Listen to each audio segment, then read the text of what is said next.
Malam pemirsa, selamat datang di Prime Show with Ira Kusno. Dan seperti biasa, saya Ira Kusno akan ditemani oleh co-host saya hari ini bersama Ronald Surapraja. Ronald, apa kabar? Sehat Mbak Ira. Mbak Ira juga sehat kan? Alhamdulillah masih sehat-sehat saja ya. Jadi Dan kita jaga jarak masih ya. harus physical distancing kita, jaga jarak. Dan pemirsa jangan lupa untuk selalu mencuci tangan dan kalau tidak terpaksa tetap tinggal di rumah. Di rumah aja. Tapi Mbak Ira jujur ya, kayaknya bukan hanya saya sih. Banyak yang merasa lama-lama bosan juga di rumah terus, ya kan? Ya kan? Ya, saya juga udah mulai bosan sebenarnya Ronald. Tapi ini kita harus mengikuti anjuran pemerintah supaya apa? Untuk penyebaran virus coronanya bisa kita limitasi. Betul, ya. Dan tadi Ronald mengatakan banyak orang mulai bosan. Nanti kita akan bahas bersama seorang psikiater. Dan sebelum kita menyapa narasumber kita malam ini, saya mau update terlebih dahulu perkembangan COVID-19 yang tadi sore disampaikan oleh juru bicara pemerintah untuk percepatan penanganan COVID-19 Bapak Ahmad Yuryanto. Dan jumlah kasus positif corona saat ini di seluruh Indonesia sudah mencapai hampir 1.800 kasus. Dan berikut keterangan selengkapnya. Yang kita catat terhitung dari tanggal 1 April 2020 pukul 12.00 WIB sampai dengan 2 April 2020 pukul 12.00. Ada penambahan kasus konfirmasi positif yang baru sebanyak 113, sehingga jumlah total menjadi 1.790 kasus positif akumulatif. Kemudian ada 9 pasien yang sudah sembuh, sehingga total menjadi 112 pasien. Ada laporan kematian dari pasien konfirmasi positif sebanyak 13 orang, sehingga jumlah total kematian menjadi 170 orang. Dampak dari pandemi COVID-19, Presiden telah menetapkan status kedaruratan kesehatan masyarakat. Presiden Jokowi juga menegaskan opsi yang diambil pemerintah dalam menghadapi pandemi COVID-19 atau virus corona ini adalah pembatasan sosial berskala besar PSBB. Menetapkan status kedaruratan kesehatan masyarakat. Untuk mengatasi dampak wabah tersebut, saya telah memutuskan dalam rapat kabinet bahwa opsi yang kita pilih adalah pembatasan sosial berskala besar atau PSBB. Sesuai undang-undang, PSBB ini ditetapkan oleh Menteri Kesehatan yang berkoordinasi dengan Kepala Gugus Tugas COVID-19 dan Kepala Daerah. Dasar hukumnya adalah Undang-Undang Nomor 6 Tahun 2018 tentang kekarantinaan kesehatan. Pemerintah juga sudah menerbitkan peraturan pemerintah PP tentang pembatasan sosial berskala besar dan Kepres penetapan kedaruratan kesehatan masyarakat untuk melaksanakan amanat undang-undang tersebut. Dengan terbitnya PP ini semuanya jelas. Para kepala daerah saya minta tidak membuat kebijakan sendiri-sendiri yang tidak terkoordinasi. Pemirsa, telah adanya dasar hukum darurat kesehatan yakni Undang-Undang Nomor 6 Tahun 2018 tentang kekarantinaan kesehatan. Presiden Jokowi meminta pemerintah daerah berpegang pada aturan yang telah diterbitkan. Presiden juga menegaskan pemerintah daerah harus membuat kebijakan yang terkoordinasi. Dan saat ini saya telah terhubung dengan Gubernur Jawa Timur Khofifah Indar Parawansa untuk berbincang mengenai kesiapan daerah dalam menjalankan arahan Presiden tersebut dan juga menghadapi para pemudik yang lebih dulu pulang ke kampung. Selamat sore Mbak Khofifah. Iya, selamat sore Mbak Ira. Mbak Khofifah, ini setelah ada pidato arahan Pak Jokowi, bagaimana langkah Pemprov Jawa Timur kelihatannya untuk menerapkan aturan pembatasan sosial berskala besar PSBB? Ya, Mbak Ira, sebelum ada PSBB sesungguhnya kita sudah melakukan secara evolutif. Artinya kalau misalnya kemudian satu saat barangkali ada kabupaten kota mengusulkan dan kami akan mengusulkan ke Kemenkes misalnya PSBB, sesungguhnya itu sesuatu yang mulai bertahap kita lakukan. Bukankah Misalnya kemudian adalah PSBB ini, bahwa Mbak Kofifa, untuk harus ditentukan oleh dinas kesehatan atau instansi kesehatan? ya, jadi begini, kita melihat misalnya adalah untuk menjaga physical distancing. Kan masih suka berkerumun, kemudian ada di kafe-kafe, ada di tempat-tempat di mana mereka biasa untuk menghabiskan weekend misalnya. Nah itu setelah ada maklumat Kapolri sudah mulai himbauan itu lebih masif lagi.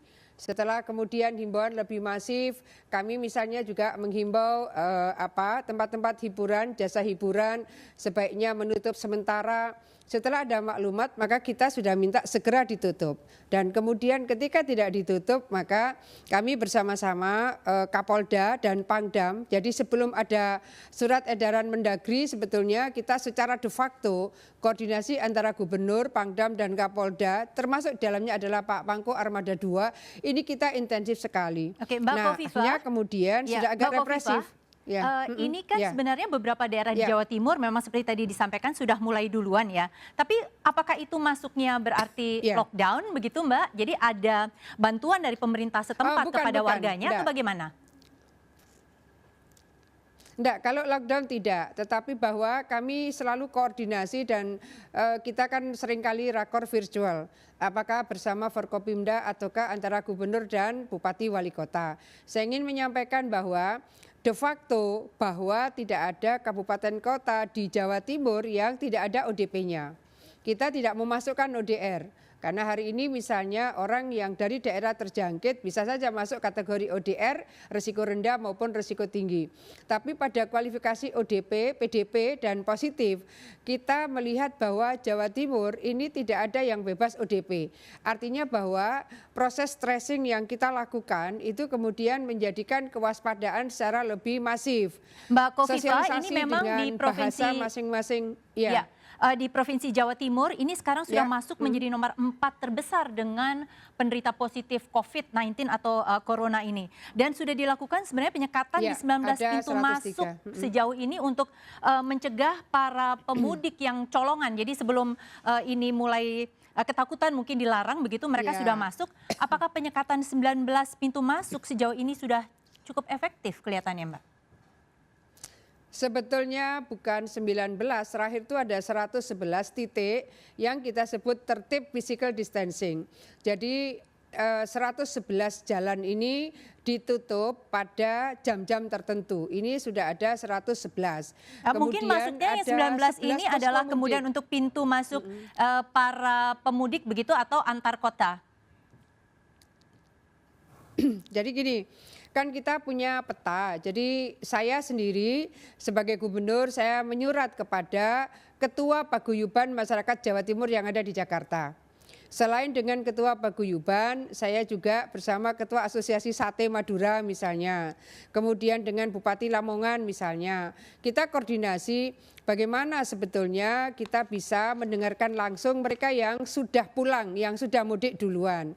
Di antara mereka menyampaikan, mereka sudah ada yang jualan online, tapi omsetnya kira-kira tinggal 20%.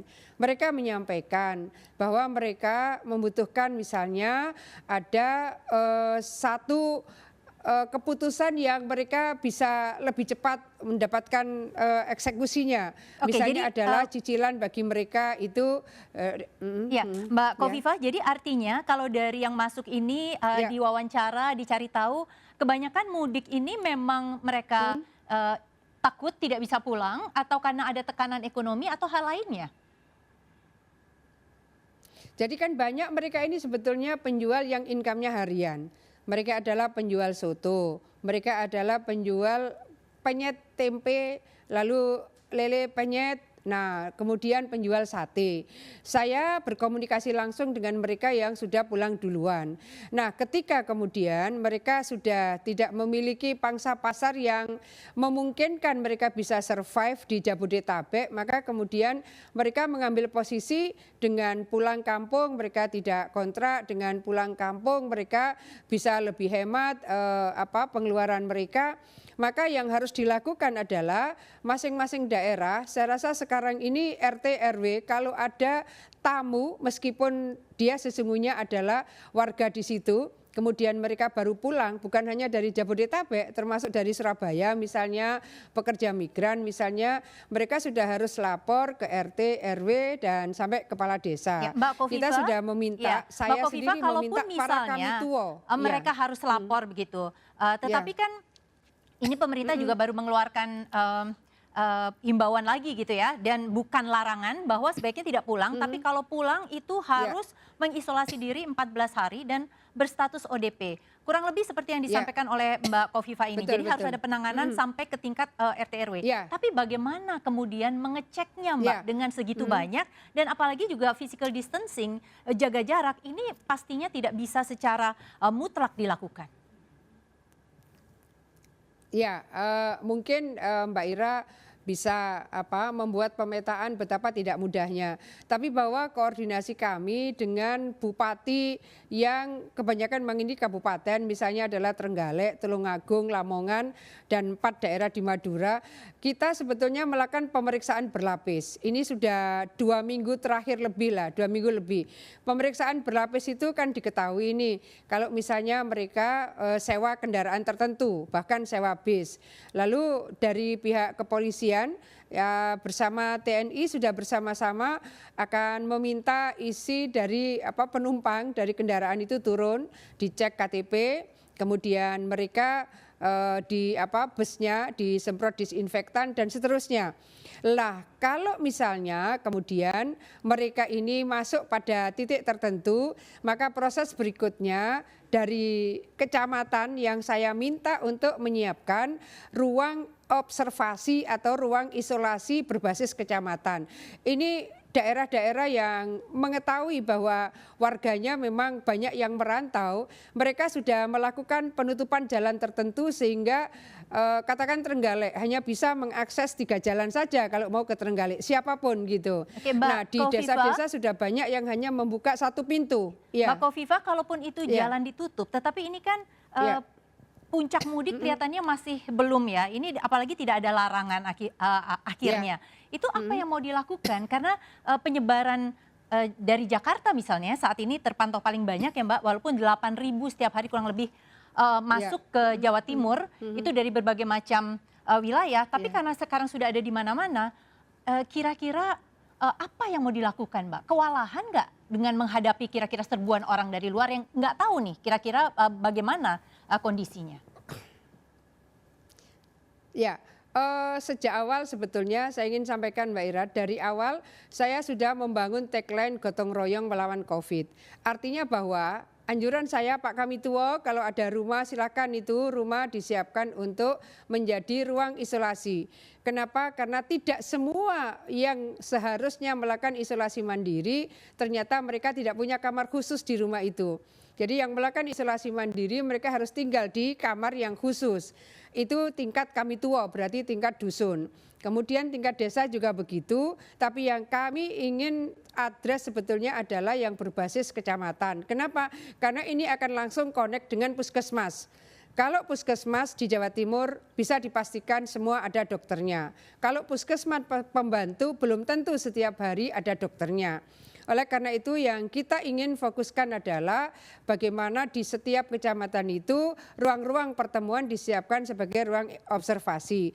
Sangat banyak bupati, wali kota yang kemudian menggunakan BLK-nya Pemprov sebagai bagian dari ruang observasi. Oke, Mbak Kofifa, berarti intinya ini adalah kemudian langkah itu yang mau ditempuh tetapi tidak ada larangan mudik untuk warga yang memang asal Jawa Timur.